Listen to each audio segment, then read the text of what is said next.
بسم اللہ الرحمن الرحیم۔ آج ہم ہدایت الناب کا سبق شروع کر رہے ہیں۔ سب سے پہلے ہمارا انداز سن لیں۔ ہمارا انداز یہ ہوگا کہ ہم سب سے پہلے عبارت پڑھیں گے، عبارت کو حل کریں گے، اس پر اعراب جو آ رہا ہے، کیوں آ رہا ہے، وجوہ اعراب کو بیان کیا جائے گا اور 7 قواعد بیان کیے جائیں گے۔ ترکیب مکمل نہیں کی جائے گی، قواعد بیان کیے جائیں گے، اور اس کے بعد عبارت میں جو کچھ بیان ہو رہا ہوگا وہ بیان کیا جائے گا، اور اس کے بعد ترجمہ کیا جائے گا۔ تو چلیں سبق شروع کرتے ہیں۔ سب سے پہلے آپ یہ جان لیں کہ ہدایت الناب ایک نحو کی بڑی مشہور کتاب ہے اور یہ مدارس میں پڑھائی جاتی ہے۔ ہدایت الناب بڑی آسان اور اچھی کتاب ہے نحو میں۔ اس کو اگر توجہ سے سمجھ سے پڑھ لے تو کافی ساری عبارت حل ہو جاتی ہے۔ تو چلیں ہدایت الناب کو شروع کرتے ہیں۔ ہم شروع کرتے ہیں بسم اللہ الرحمن الرحیم۔ اب سب سے پہلے وجوہ اعراب بیان کیے جائیں گے کہ بسم اللہ اس کی ترکیب بھی بسم اللہ کی مکمل ہو چکی ہے شرح میں تعامل میں، تو دوبارہ پوری ترکیب نہیں کرتے، وجوہ اعراب بیان کیے جائیں گے کہ بسم اللہ پر جو میم پر زیر آ رہی ہے یہ با کی وجہ سے آ رہی ہے، اور اللہ اسم جلالت اس پر بھی زیر آ رہی ہے، بسم اللہ اس پر بھی زیر آ رہی ہے، تو یہ مضاف الیہ بن رہا ہے۔ مضاف الیہ ہونے کی وجہ سے جر آتی ہے۔ جہاں بھی جو اسم مجرور ہو تو 2 وجہوں سے ہوگا، یا تو وہ حرف جر کا مدخول ہے یا مضاف الیہ بن رہا ہے۔ ان دو مجرورات ہیں، انہی کی وجہ سے اسم مجرور ہوتا ہے۔ تو اب ہم اس کو مضاف الیہ بنا کیوں رہے ہیں؟ کیونکہ پہلے نکرہ ہے اور اس کے بعد معرفہ آیا ہوا ہے۔ پہلے نکرہ آ جائے اور اس کے بعد معرفہ آ جائے تو نکرہ کو مضاف اور معرفہ کو مضاف الیہ بناتے ہیں۔ آگے دیکھیں الرحمانی، اس پر بھی زیر آ رہی ہے۔ اس پر زیر آنے کی کیا وجہ ہے؟ اس پر زیر آنے کی وجہ یہ ہے کہ یہ اللہ اسم جلالت کی صفت مان رہا ہے۔ آپ کہیں کہ پہلے آپ نے کہا 2 وجہوں سے اسم مجرور ہوتا ہے، یا تو حرف جر کا مدخول ہو یا مضاف الیہ بن رہا ہو، شروع میں مضاف ہو، تو یہ صفت بھی آپ کہہ رہے ہیں کہ صفت بھی مجرور ہے۔ تو موصوف اور صفت کا اعراب ایک طرح کا ہوتا ہے، اور یہ صفت جو ہے یہ توابع میں سے ہے، 5 توابع ہیں، تو صفت اور موصوف کا اعراب ایک ہی طرح کا ہوگا۔ تابع یہی ہوتا ہے کہ ہر وہ دوسرا جسے پہلے کا ما قبل کا اعراب دیا جائے، اسے پہلے کا اعراب دیا جاتا ہے، یہ پہلے کی تابع ہوتا ہے، جس طرح پہلے کا اعراب آئے گا اس کا بھی اسی طرح اعراب آئے گا۔ الرحیم اور موصوف صفت کا ضابطہ کیا ہے؟ جب 2 معرفہ آ جائیں، 2 اسم ہوں، دونوں معرفہ ہوں، تو پہلے کو موصوف اور دوسرے کو صفت بناتے ہیں۔ اور الرحیم اس پر بھی زیر آ رہی ہے، یہ اللہ اسم جلالت کی صفت ہے۔ تو آپ کوئی کہہ سکتا ہے کہ الرحمن کی صفت کیوں نہیں بنایا؟ تو الرحیم رحمان کی صفت نہیں بن سکتا، وجہ یہ ہے کہ جب ایک بار کوئی اسم صفت بن جائے تو صفت کی آگے صفت نہیں ہوتی، ہاں موصوف کی کئی صفتیں آ سکتی ہیں، تو اس لیے یہ رحیم اللہ اسم جلالت کی صفت ہے۔ اس پر بھی جو زیر آ رہی ہے وہ اللہ اسم جلالت۔ یہ دیکھیں عبارت الحمد للہ رب العالمین والعاقبۃ للمتقین۔ الحمد اس پر ہم پیش پڑھ رہے ہیں، یہ مبتدا بن رہا ہے۔ مرفوعات 8 ہیں، جب بھی کوئی پیش آ رہا ہوگا، کوئی اسم مرفوع ہوگا تو ان 8 میں سے 8 مرفوعات میں سے کوئی ایک چیز ہوگی، تو مبتدا ان 8 میں ایک مبتدا بھی ہے، تو مبتدا ہونے کی وجہ سے اس پر پیش آ رہا ہے۔ اور اس کو ہم مبتدا بنا کیوں رہے ہیں؟ اس وجہ سے کہ پہلے اگر معرفہ آ جائے، الحمد معرفہ ہے۔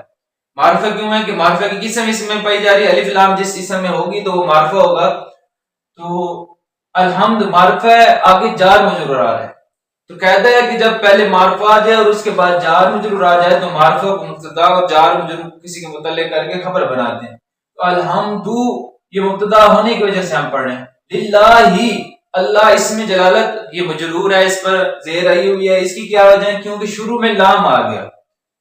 آپ کو پہلے بتایا کہ جب حرف جار داخل ہوگا تو اگلا اسم مجرور ہوگا۔ آگے دیکھیں رب العالمین، اب ربی پر بھی زیر آ رہی، اس پر زیر آنے کی کیا وجہ ہے؟ تو یہ اللہ اسم جلالت کی صفت ہے.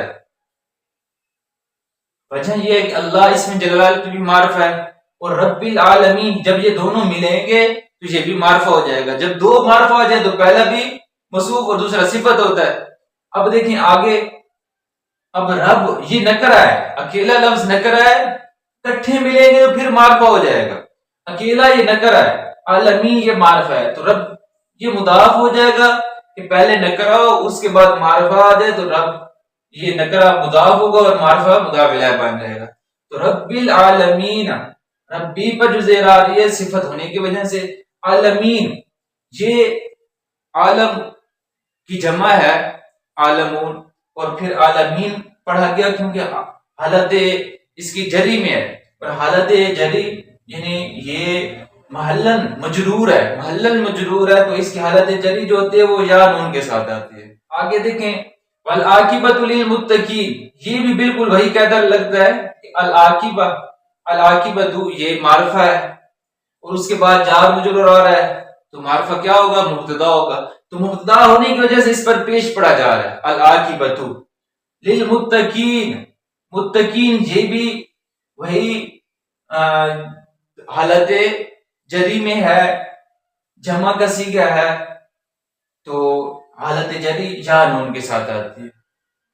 والصلاۃ والسلام علی رسولہ محمد وآلہ واصحابہ اجمعین. والصلاۃ پر اب پیش کیوں آ رہا ہے؟ یہ بھی مبتدا ہونے کی وجہ سے آ رہا ہے. والسلام اور والصلاۃ درمیان میں حرف عطف آ گیا. اگر جہاں حرف عطف آ جائے تو پہلے کو معطوف علیہ کہتے ہیں اور بعد والے کو معطوف کہتے ہیں. تو پہلے والا معطوف اور معطوف علیہ مل کر یہ دونوں ہیں معرفہ. تو آگے جار مجرور آ رہا ہے، تو پہلے معرفہ آ جائے، جار مجرور آگے آ جائے تو معرفہ کو مبتدا بناتے ہیں، یہ مبتدا بن جائے گا. مبتدا ہونے کی وجہ سے اس پر پیش آ رہا ہے. اب یہاں بھی ہم نے تنوین نہیں دی، یہاں بھی تنوین نہیں دی، یہاں بھی تنوین نہیں دی. ہم الحمدن کیوں نہیں پڑھا، یہاں بس صلاتن کیوں نہیں پڑھا؟ اس کی وجہ کیا ہے کہ یہاں بھی الف لام آیا ہوا ہے، الف لام الف لام. تو جہاں اسم، جس اسم پر الف لام آ جائے گا اس پر تنوین نہیں آئے گی. معنی تنوین 5 ہے اور ان میں سے ایک الف لام ہے. الف لام جس اسم پر آ جائے گا تو اس پر تنوین نہیں آئے گی. آگے اعلیٰ ہے تو اس پر والصلاۃ اور والسلام پر جو پیش آ رہا ہے مبتدا ہونے کی وجہ سے آ رہا ہے. علی رسولہ، علی حرف جار ہے تو رسولی پر جو زیر آ رہا ہے علی حرف جر کی وجہ سے آ رہا ہے. آگے محمدین، محمدین پر جو زیر آ رہی ہے یہ مجرور پڑھا جا رہا ہے. اس کی وجہ کیا ہے کہ یہ بدل بن رہا ہے. توابع میں سے 5 توابع ہیں تو ان میں سے ایک تابع بدل بھی ہے. مبدل منو یہ بنے گا اور یہ بدل بنے گا. اس کو ہم بدل بنا کیوں رہے ہیں؟ اگر کوئی اسم ہو اور اس کی صفت اور صفت مقدم ہو جائے، اس اسم پر صفت مقدم ہو جائے تو صفت کو مبدل منو بناتے ہیں اور جو نام ہوگا، اسم ہوگا، اس کو ہم بدل بنائیں گے. تو محمد یہ بدل ہو جائے گا اور رسول ہی یہ مبدل منو ہو جائے گا. اور مبدل منو اور بدل کا اعراب ایک طرح کا ہوتا ہے. مبدل منو مجرور ہے، علی حرف جار آیا ہوا ہے تو یہ بھی مجرور ہوگا. آگے دیکھیں وآلہ، اس کا تب رسول پر ہو رہا ہے تو معطوف اور معطوف علیہ، جو معطوف ہوتا ہے وہ معطوف علیہ کے تابع ہوتا ہے. جس طرح معطوف کا اعراب ہوتا ہے معطوف علیہ کا، جس طرح معطوف علیہ کا اعراب ہوگا معطوف کا بھی اسی طرح اعراب ہوگا. تو آلہ یہ بھی علی شروع میں گویا کہ لگ گیا اس کا. اصحابہ یہ بھی جو اس پر زیر آ رہی ہے یہ بھی علی کی وجہ سے، یعنی اس کا بھی عطف ادھر ہی ہو رہا ہے. اب جس اسم کے ساتھ ضمیر آ جائے، یہ بھی ایک قاعدہ یاد رکھیں، جس اسم کے ساتھ ضمیر آ جائے تو اسم مضاف ہوتا ہے اور ضمیر آگے مضاف الیہ ہوتی ہے. اجمعین، اب یہ لفظ کیا ہے اجمعین؟ یہ آل کی اور اصحاب دونوں کی تاکید بن رہا ہے. یہ بھی توابع میں سے اجمعین. اجمعو تاکید مانوی ہے اور اجمعو اجمعون، اور اجمعین پھر ہو گیا اجمعین حالت جری ہے. حالت رفی میں ہوتا تو پھر اجمعون پڑھا جاتا، یہ تاکید ہے. اور اجمعین حالت جری میں آ گیا.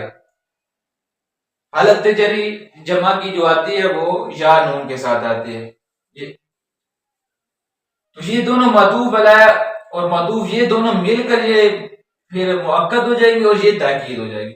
یہ ہم نے عبارت ساری حل کر دی. ہم کہ مصنف نے کیا کیا چیزیں بیان کی ہے. سب سے پہلے بسم اللہ مصنف نے لکھی ہے. تو یہ اعتراض ہو سکتا تھا کہ ہدایت نحو کی کتاب ہے تو نحو سے شروع کرتے ہوئے بسم اللہ کیوں شروع کر دیا مصنف نے؟ تو اس کا جواب دیا جاتا ہے کہ نبی کریم صلی اللہ علیہ وسلم کا فرمان ہے کہ جو بھی کام کیا جائے اگر وہ بسم اللہ سے نہ کیا جائے تو وہ ادھورا رہ جاتا ہے. اس لیے برکت کے لیے مصنف نے پہلے ابتدا بسم اللہ سے کی ہے. قرآن کی ابتدا کرتے ہوئے قرآن کا بھی یہی طریقہ ہے کہ سورتوں سے پہلے بسم اللہ لکھی جاتی ہے. یہ ابتدا کی ہے. اب چلو ٹھیک ہے بسم اللہ سے ابتدا کر لی تو پھر الحمد کیوں ذکر کی؟ تو یہاں بھی یہی کہا جائے گا کہ جس طرح بسم اللہ کے بارے میں حدیث ہے اسی طرح الحمد کے بارے میں بھی حدیث ہے کہ جو کام اللہ رب العزت کی حمد سے نہ کیا جائے وہ ادھورا رہ جاتا ہے.